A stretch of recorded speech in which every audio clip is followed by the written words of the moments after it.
जय हिंद सर।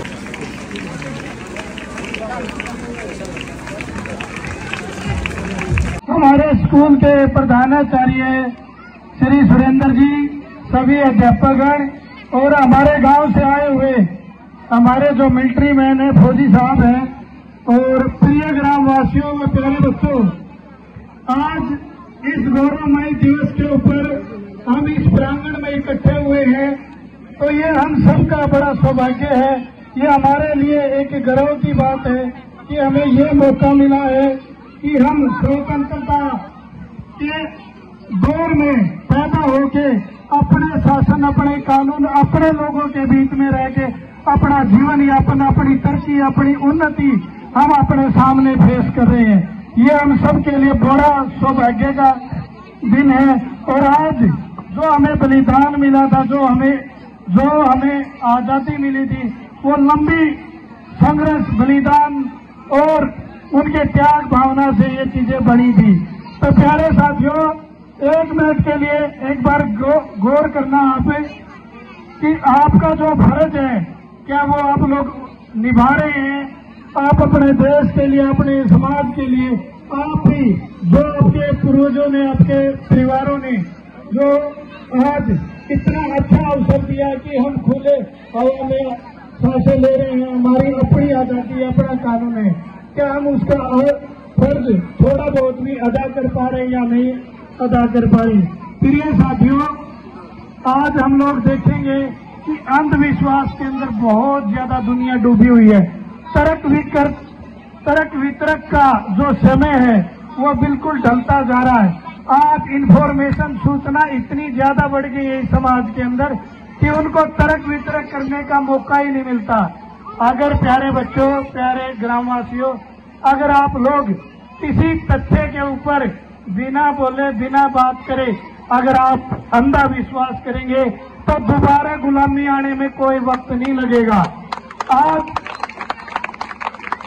आज आप एक चीज को गौर करके देखना कि बहुत ही ज्यादा राष्ट्रवाद की तरफ, बहुत ज्यादा दिखावे की तरफ हमारा संसार, हमारा देश चल रहा है। हमारा देश नहीं, बल्कि बहुत ज्यादा दुनिया, चाहे वो अमेरिका, इंडिया, भारत, पाकिस्तान है, साउथपंथी जो ज्यादा राष्ट्रवाद है उसकी तरफ जा रहे।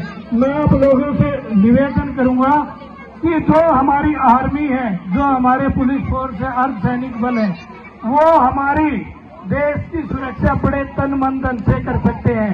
अगर हमारा कोई फर्ज है तो हमारे देश के भीतर हम अपने आप कितनी ईमानदारी से, कितनी शिद्दत से, कितना अपने अंदर जो हौसला, अपने अंदर जो ताकत है उसको झोंक के अपने देश को उठाएं।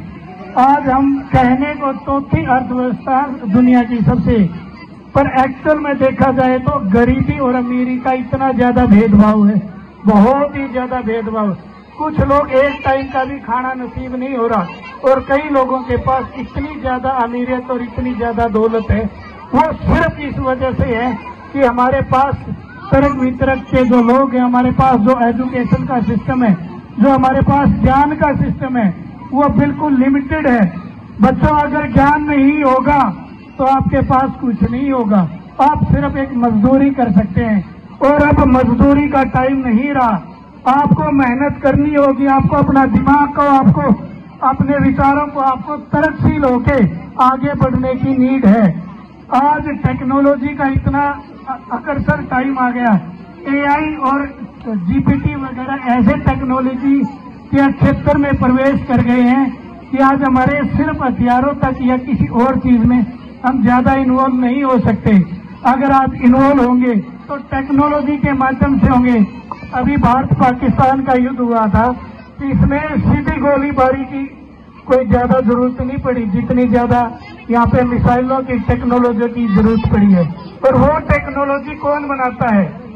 वो टेक्नोलॉजी बनाते हैं हमारे पढ़े लिखे, समझदार, तर्कशील, अच्छे बच्चे जो देश के लिए पढ़ते हैं, अच्छे से ईमानदारी से अपना काम करते हैं, और वो लोग अच्छी टेक्नोलॉजी इजाद करके अपने देश का नाम ऊपर करते हैं। तो प्यारे बच्चों, मैं आप लोगों से उम्मीद करता हूं कि आप लोग हमारे गांव की रीढ़ की हड्डी हो। आपसे समाज बनता है, आपसे दुनिया बनती है। तो आप लोग कम से कम एक एक प्रण जरूर लें अच्छे मौके के ऊपर कि आप अपने जीवन के अंदर बहुत कुछ करेंगे, खुद आप अपने लिए, अपने परिवार के लिए, अपने समाज के लिए। और प्रिय ग्रामवासियों, मेरे प्यारे युवा साथियों, आप लोगों से भी मैं एक निवेदन करना चाहूंगा कि आप अपने स्वास्थ्य का खूब ध्यान रखें, पढ़ाई करें। अगर आप व्यापार करें, बिजनेस करें, उसमें तय दिल से शिद्दत लगा के करें, क्योंकि ये टाइम, ये उम्र दोबारा नहीं आएगी।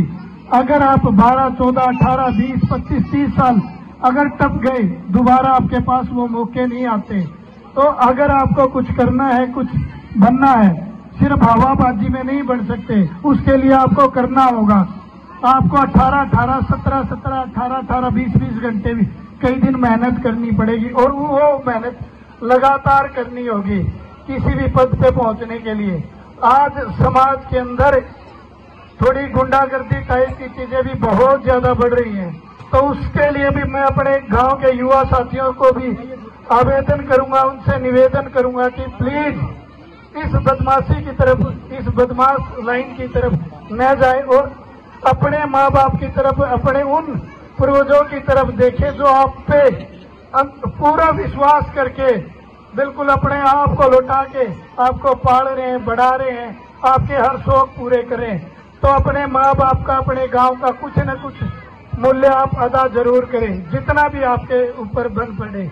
और मैं जो गांव के बच्चे यहाँ पे स्टेज के ऊपर प्रदर्शन करके गए हैं और जो फर्स्ट आए हैं, मैं उम्मीद करूंगा कि इसी तरह जितने ये बच्चे बैठे हुए हैं, इनमें से भी हर बच्चा किसी न किसी गेम के अंदर पार्टिसिपेट करे और जो मेरे से बन पड़ेगी मैं वो जरूर करूंगा गांव के लिए, अपने बच्चों के लिए।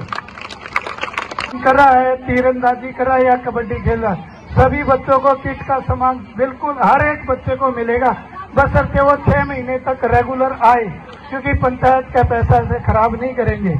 जो बच्चा रेगुलर खेलेगा कूदेगा उसको हर बच्चे को किट मिलेगी। अगर कोई नेशनल लेवल पे, स्टेट लेवल पे जाएगा, उस बच्चे को भी 1 लाख रुपए का इनाम दिया जाएगा। अपने प्राइमरी स्कूल के अंदर सिर्फ एक कमरा है। मैं गांव वालों से निवेदन करूंगा कि गांव वालों एक अभियान अपने स्कूलों के लिए भी दे लो। जो अपने गांव के बुद्धिजीवी लोग हैं, युवा साथी है, वो समझते हैं कि मात्र एक कमरे से हमारे स्कूल के बच्चों का भविष्य नहीं हो सकता। तो प्लीज रिक्वेस्ट करूंगा कि एक गांव की तरफ से कमरा बन जाए और एक मैं बना दूं, अपने या तो पंचायत फंड से, अगर पंचायत से नहीं हुआ अपने पर्सनल फंड से। तो मैं अपने स्कूल के बच्चों से, अपने युवा साथियों से निवेदन करूंगा कि अगर आप मेरे से जो चीज बोल के जाएंगे, जो चीज लिखित में दे के जाएंगे, मेरे से जो भी अपने पंचायत की तरफ से, बीडीओ दफ्तर की तरफ से जो पास होती जाएंगी चीजें, वो मैं हर चीज करूंगा। अगर वहां से नहीं होगी, जो मेरे से बन पड़ेगा वो भी मैं करूंगा। लाइब्रेरी जिस प्रकार से चला रखी, आज करीबन 30-35 बच्चे रेगुलर पढ़ना शुरू कर दिया और उसमें 3-4 बच्चों का सिलेक्शन भी हो गया। मैं इस बात के लिए अपने जो विधायक जी, उन्होंने भी अच्छा काम किया, पूर्व सरपंच साहब हैं, उन्होंने लाइब्रेरी बना के, उसके लिए भी धन्यवाद के पात्र हैं। और सभी अध्यापक और मेरे जो गांव से आए हुए साथी हैं, उनसे भी मैं रिक्वेस्ट बार बार करता हूं कि आप मेरे को काम बोल के जाएं और मेरा सहयोग करें, साथ में आप लोग उस काम को करते रहिए और मेरे से वो चीजें पास करवाते रहिए। मैं गारंटी के साथ कहता हूँ, अगले 2 साल बचे हैं, 2.5 साल बचे हैं, उसके अंदर को हर आपकी ख्वाहिश को, आपकी हर जरूरतमंद चीजों को मैं पूरा करने की कोशिश करूंगा। क्योंकि इस अभाव के अंदर हमने देखा है कि हम लोग स्टेट लेवल के, जिला लेवल के ऊपर जब कबड्डी खेल के आए थे, उस टाइम पे गरीबियां बहुत ज्यादा थी, तो बच्चों के पास किट तक नहीं थी उस टाइम पे। तो आज अपने पास अगर ये मौका है तो हमें इस मौके का फायदा उठाना चाहिए।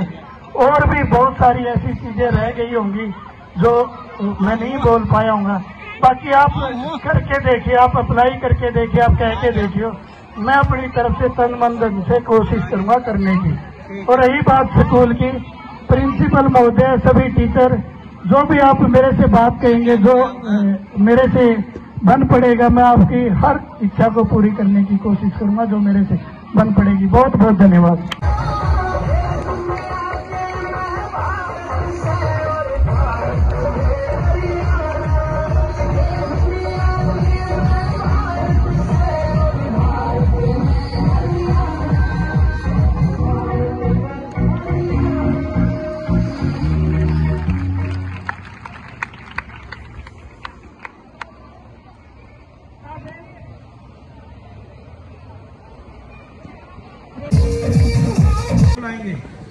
मैं चाहूंगा कि प्रत्येक बच्चे की माता, प्रत्येक बच्चे का पिता यहाँ आए, जाने आपके अंदर कमी यही है कि आप अपने बच्चों के ऊपर ध्यान नहीं देते। हम आपके लिए प्रयास करेंगे, साथ आपका चाहिए। एक एक पेरेंट्स से मैं निवेदन करूंगा कि अपने बच्चे की प्रोग्रेस नोट